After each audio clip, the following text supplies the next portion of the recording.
বাসায় কেউ করোনা আক্রান্ত হলে তার জন্য যদি আলাদা রুম এবং বাথরুমের ব্যবস্থা করা না যায় তাহলে কি কি পদক্ষেপ নেবেন এই বিষয়গুলো আজকে আলোচনা করব। আর শেষে থাকবে বাসায় কেউ করোনা আক্রান্ত হলে অন্যদের মাঝে করোনা বিস্তার রোধে কি কি করতে পারেন সেই পরামর্শ। প্রথমে বলবো অসুস্থ ব্যক্তির সাথে একই রুমে থাকার বিষয়ে, তারপরে বলবো বাথরুম শেয়ার করার উপায়, আর সবশেষে থাকবে বাসায় করোনার বিস্তার রোধে কিছু সাবধানতার কথা। আমার অন্যান্য ভিডিওর মতো এই ভিডিওতেও নিচে রেফারেন্স আসতে থাকবে, চাইলেই আমার দেওয়া পরামর্শের উৎস ঘেঁটে দেখতে পারবেন। শুরু করছি রুম শেয়ার করার ব্যাপারে 4টি পরামর্শ দিয়ে। 1.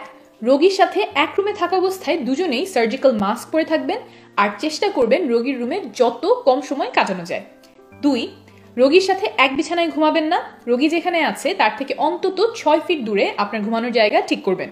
সম্ভব হলে রুমে আরেকটা খাট রাখতে পারেন অথবা মেঝেতে বিছানা পেতে নেবেন। রোগীর খাটের মাথা যেদিকে আপনার খাটের পা সেদিকে থাকবে। 3. রোগী যে বিছানায় আছে তার চারপাশে একটা পর্দা বা আবরণ তৈরি করবেন। সেটা চাদর দিয়ে হতে পারে, কাঁথা দিয়ে হতে পারে, প্লাস্টিকের কার্ডবোর্ড দিয়ে হতে পারে।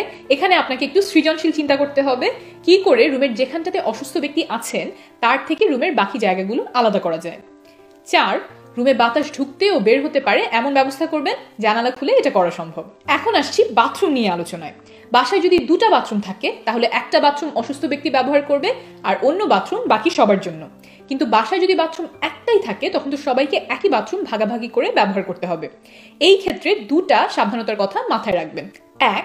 অসুস্থ ব্যক্তি বাথরুম ব্যবহার করবেন অন্যরা ব্যবহার করার পরে। ধরেন সকালে ঘুম থেকে উঠে তো সবাই একবার বাথরুমে যাবে, তখন অসুস্থ ব্যক্তি বাথরুমে যাবেন সবার শেষে। রোগীর জিনিসপত্র যেমন দাঁত মাজার ব্রাশ থেকে করোনা ছড়াতে পারে, সেগুলো বেসিনে না রেখে একটা ব্যাগে ভরে রাখবেন। 2. প্রতিবার বাথরুম ব্যবহারের পরে অসুস্থ ব্যক্তি যে জায়গাগুলো হাত দিয়ে ধরেছেন সেগুলো পরিষ্কার করতে হবে আর জীবাণুমুক্ত করতে হবে। এবার বলি যে এই 5 উপায়ে বাসায় করোনা ছড়ানো প্রতিরোধ করবেন। 1. যতদূর সম্ভব রোগীকে বাকিদের থেকে আলাদা রাখতে হবে। বিশেষ করে করোনা হলে যাদের ঝুঁকি বেশি, যেমন বয়স 70-এর ওপরে, রোগ প্রতিরোধ ক্ষমতা কম বা অন্যান্য রোগে আক্রান্ত যেমন ডায়াবেটিস, হার্টের রোগ ইত্যাদি, তাদের থেকে রোগী অন্তত পক্ষে 6 ফিট দূরত্ব বজায় রাখবে। রোগীর কাছে যাবার দায়িত্ব বাসার যে কোনো একজনকে দিবেন। বয়সে তরুণ, অন্যান্য কোনো রোগ নেই এমন কেউ হলে ভালো হয়।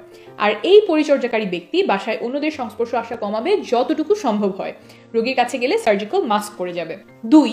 রোগীর জন্য গ্লাস, প্লেট, চাদর, তোয়ালে ইত্যাদি নিত্য ব্যবহার্য জিনিস সব আলাদা করে ফেলুন, একই জিনিস ভাগাভাগি করে ব্যবহার করবেন না। 3. যিনি অসুস্থ তিনি যাতে রান্না বান্নায় সাহায্য না করেন, তার খাবারটা রুমের দরজার বাইরে কেউ দিয়ে যাবে, সে চলে গেলে রোগী রুমের ভেতরে খাবার নিয়ে এসে খাবেন। 4. কোনো প্রয়োজনে রোগীর যদি রুম থেকে বের হয়ে বাসার অন্য কোথাও যেতে হয়, যেমন বাথরুমে যাওয়া লাগলো, তখন অন্য কারো সংস্পর্শে আসার একটা সম্ভাবনা থাকে, তাই একটা সার্জিক্যাল মাস্ক পরে রুম থেকে বেরোনোটাই শ্রেয়। আরেকটা কাজ করতে পারেন, বাসার সবাইকে নিয়ে ফেসবুক বা হোয়াটসঅ্যাপে একটা গ্রুপ খুলে ফেলতে পারেন। রুম থেকে বেরোবার আগে সেখানে একটা মেসেজ করে দিলেন, আবার রুমে ফিরে সবাইকে জানিয়ে দিলেন, তাহলে বাসার অন্যরা সেই সময়টাতে সতর্ক থাকতে পারবেন। 5. রোগী নিজের রুম আর বাথরুম প্রতিদিন নিজে পরিষ্কার করবেন।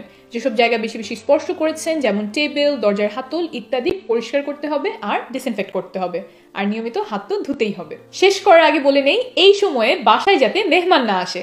আমাদের বাঙালি সংস্কৃতিতে এটাই চল, কেউ অসুস্থ হলে আমরা বেদানা, আঙুর, কমলা নিয়ে দেখতে যাই, কিন্তু করোনার সময় এটা করলে হিতে বিপরীত হতে পারে। বরং ফোন করে রোগীর খোঁজ নেন, ভিডিও কল করেন, সোশ্যাল মিডিয়া ব্যবহার করেন। খোঁজ নিলে রোগীর ভালো লাগবে আর যারা মেহমান হয়ে আসতেন তারাও নিরাপদে থাকবেন। শীঘ্রই দেখা হবে।